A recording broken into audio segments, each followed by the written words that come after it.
It was the winter of 1943. The war had reached even the quiet countryside of Virginia, USA. In a small wooden house at the edge of a forest lived a 9-year-old girl named Emily Parker with her mother, Helen.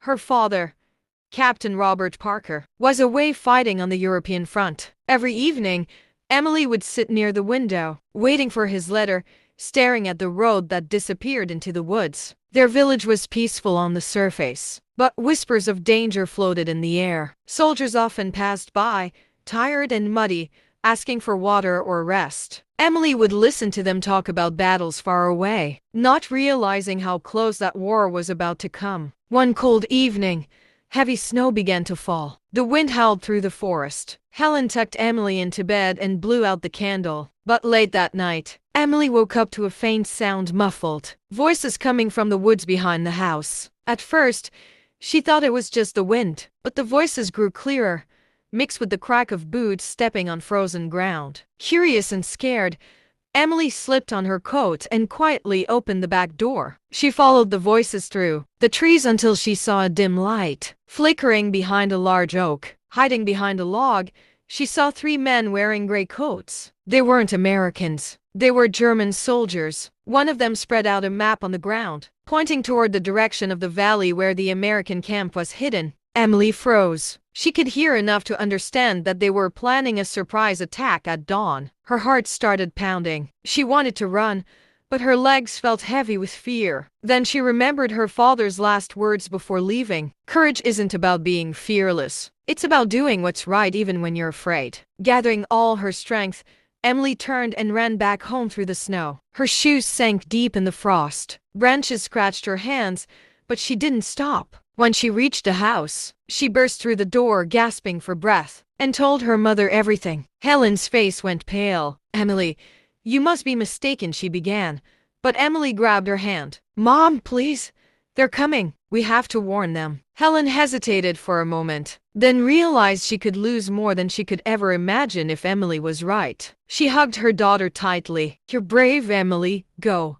But be careful." Emily wrapped herself in her father's old army jacket and ran into the forest again. The wind was colder now. Snowflakes stung her face. The path was almost invisible, but she followed the direction she had seen the soldiers point to. She ran for what felt like hours, guided only by the faint light of the moon. Her breath came in sharp gasps, and her tiny hands turned red from the cold. But she didn't stop. Somewhere in the distance, she saw the faint glow of campfires. At the edge of the military base, 2 American guards shouted at her, rifles raised. "Stop!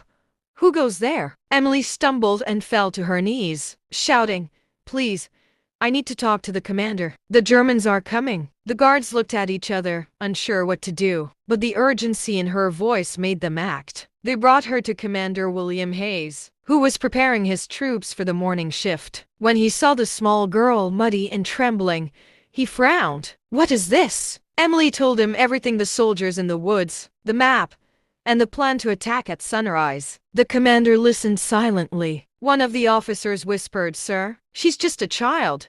But Hayes noticed the fear and honesty in her eyes. He ordered a scouting unit to check the southern forest. Within minutes, they returned breathless. "Sir, she's telling the truth." Enemy movement confirmed. The camp exploded into motion. Soldiers rushed to their positions. Machine guns were mounted, trenches reinforced. Emily was given a blanket and hot soup, but she couldn't rest. She watched as the men prepared, her heart pounding with both fear and pride. As the first light of dawn broke over the hills, the sound of enemy engines echoed in the valley. German troops advanced, unaware that the Americans were ready. Commander Hayes gave the signal. The sky erupted with gunfire. Explosions shook the ground. Emily covered her ears, tears streaming down her face. The battle raged for hours. Smoke filled the air. But this time, the Americans were prepared. By noon, the enemy had retreated. Hundreds of soldiers were safe, all because one little girl had dared to speak up.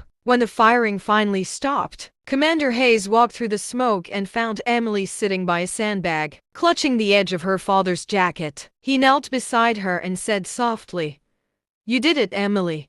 You saved us all." That evening, the entire camp stood in formation as the commander saluted her. The men cheered, Calling her the little hero of Virginia, Emily smiled shyly, her eyes glistening with tears. A few weeks later, when Captain Robert Parker returned from the war, he found his daughter's name in the newspaper. The headline read, "9-year-old girl saves American battalion." He ran home, dropped his bag, and lifted her in his arms, whispering, "You were braver than any soldier out there." Years passed. Emily grew up and became a nurse who cared for wounded veterans. She never forgot that cold winter night when courage was stronger than fear. The night a little girl warned an entire army and saved hundreds of lives.